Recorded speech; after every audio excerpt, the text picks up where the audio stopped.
magistral et jubilatoire, le concert donné par l'Orchestre Philharmonique de Monte-Carlo dimanche 30 novembre à l'Auditorium Régnier 3. Au programme, 5 concertos pour clavier de Jean-Sébastien Bach, 3 concertos pour 2 pianos, 1 concerto pour 3 pianos et un concerto pour 4 pianos interprété par 4 pianistes, David Frey qui du piano dirigeait l'orchestre, Jacques Rouvier, Audrey Vigoureux et Emmanuel Christian.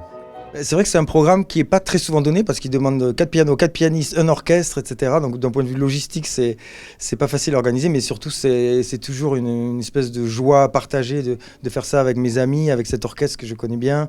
Et ça a été une semaine vraiment de plaisir, de communion autour de cette musique qui donne tellement d'énergie et de joie de vivre. Voilà. Nous sommes trois anciens disciples de Jacques Rouvier. Et autour de Jacques Rouvier lui-même, on était au Conservatoire de Paris dans sa classe. Et on est à la fois amis et collègues et anciens disciples, effectivement. Et c'est très touchant pour nous de partager la scène avec notre maître. Voilà.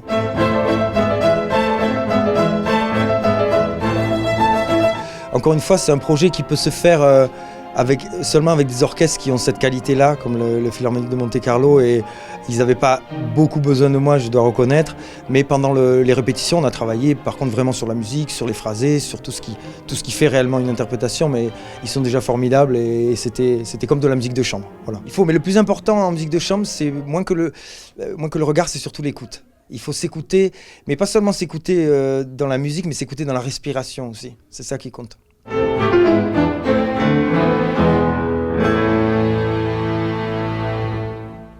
C'est un programme qui montre ce que ça peut être la joie d'être musicien. Je crois que c'est ça, en fait, l'histoire de ce programme.